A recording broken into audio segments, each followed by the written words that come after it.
Hello everybody, my name is Singh-Guerra, and today we'll be talking about increasing staff PPE compliance with patients on isolation precautions on the behavioral health units.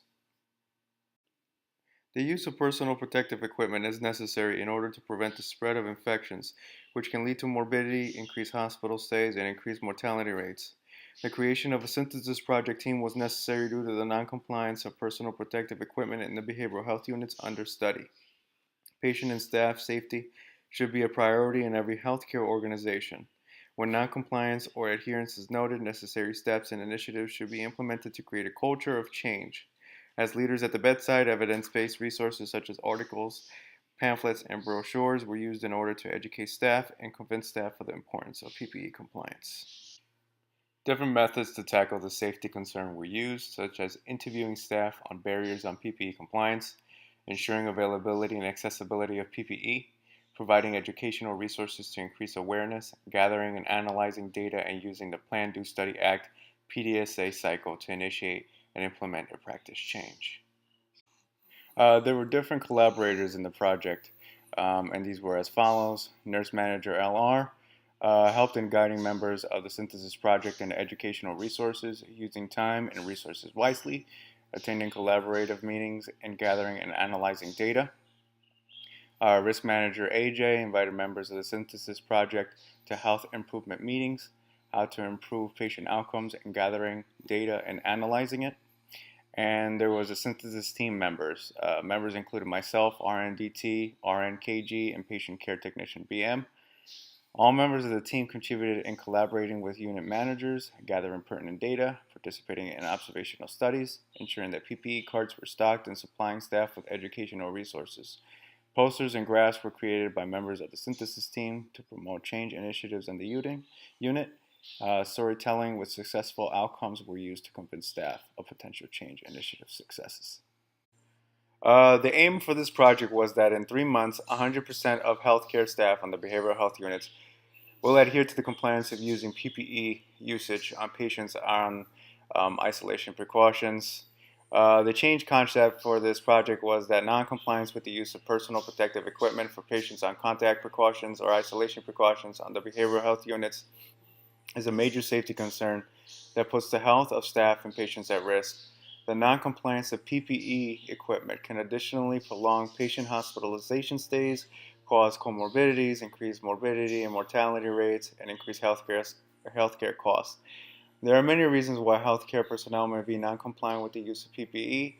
Some of these may be the lack of knowledge, training, lack of time due to increased patient workload and tasks, uncomfortable materials, and lack of available resources and accessibility in the hospital setting.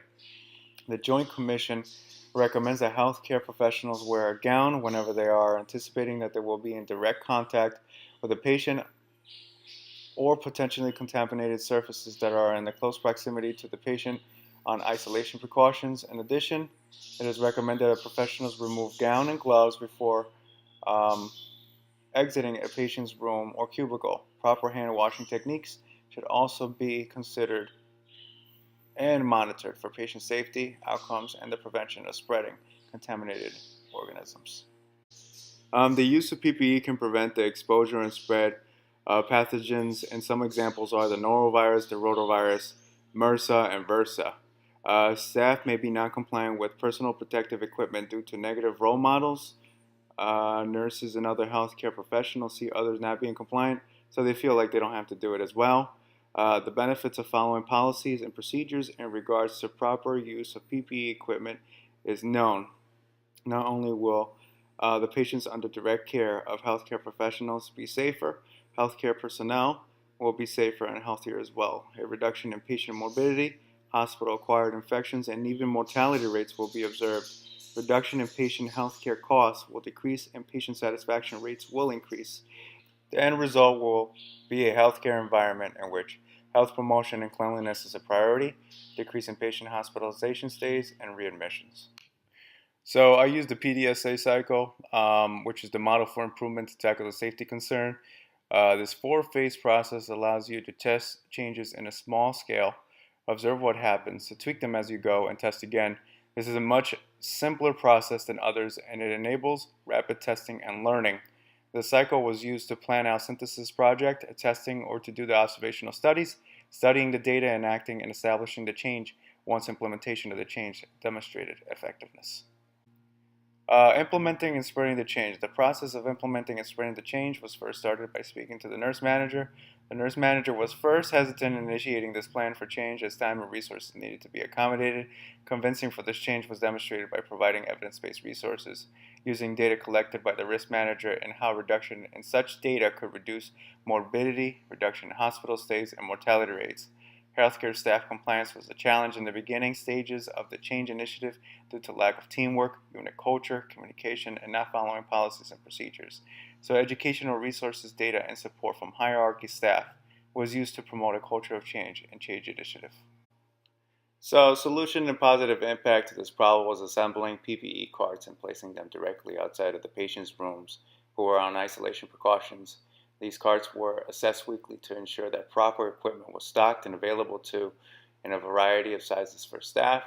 A poster which was visually appealing, which had a slogan, was placed on the PPE cart as a friendly reminder on the importance of PPE equipment. In order to tackle this problem, I used the model of improvement as stated on the previous slide, or the Plan, Do, Study, Act (PDSA) cycle. The observations were started on a small scale, one patient at a time. Out of the 14 weeks, week 6, 10, 11, and 12 were dedicated to observing one patient with isolation precautions for one full shift, 8 hours. In week 6, 70% of staff was compliant. In week 10, 80%. Week 11, 72% of staff was compliant. Due to the decline in PPE compliance that was detected in week 11, the synthesis project team created a poster with a slogan to potentially increase PPE compliance among healthcare staff. 2 observational studies were conducted in week 12 on one patient, which compliance was as 100%. This data displayed a significant improvement related to PPE compliance, and the observational study was increased to observing 2 patients for one full shift for week 13. The compliance percentage was at 100%. A run chart was created to track progress. As stated in the previous slide, I used visual aids to help with PPE compliance.